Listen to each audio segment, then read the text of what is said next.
માયાવતીએ ભત્રીજા આકાશ આનંદને બીએસપીમાંથી સસ્પેન્ડ કર્યો। 24 જ કલાકમાં બીજી મોટી કાર્યવાહી। બહુજન સમાજવાદી પાર્ટીના સુપ્રીમો માયાવતીએ પોતાના ભત્રીજા આકાશ આનંદને પાર્ટીમાંથી કાઢી મૂક્યા છે। આ પહેલા રવિવારે માયાવતીએ આકાશ આનંદને પાર્ટીની તમામ જવાબદારીમાંથી મુક્ત કરી દીધા હતા।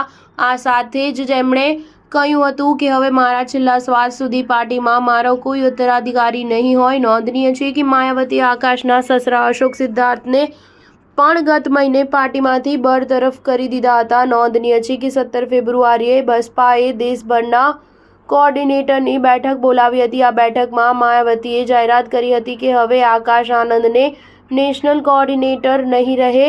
ત્યારબાદ રવિવારે લખનૌમાં બોલાવવામાં આવેલી બેઠક બાદ આકાશને પાર્ટીના તમામ પદ પરથી મુક્ત કરી દેવાયા હતા। બાદમાં 24 કલાકની અંદર જ આકાશ આનંદને પાર્ટીમાંથી જ બરતરફ કરી દીધા હતા। હકીકતમાં માયાવતીને ઘણા સમયથી એવું લાગી રહ્યું હતું કે આકાશ આનંદ, જેને તેમણે પોતાની પાર્ટીના ઉત્તરાધિકારી જાહેર કર્યા છે, તે સંપૂર્ણ રીતે પોતાના સસરા અશોક સિદ્ધાર્થના પ્રભાવમાં છે। રાષ્ટ્રીય કોઓર્ડિનેટર આકાશ પર અશોક સિદ્ધાર્થનો પ્રભાવ વધારે છે અને અશોક સિદ્ધાર્થ માયાવતીના નાક નીચે પોતાની સમાંતર સિસ્ટમ ચલાવી રહ્યા છે, જેમાં દેશના મોટા કોઓર્ડિનેટર અને નેતા માયાવતીની જાણકારી વિના જ તેમની સિસ્ટમનો ભાગ બની ચૂક્યા હતા। સ્ટાર ન્યૂઝ 7 હંમેશા સચ્ચાઈની સાથે।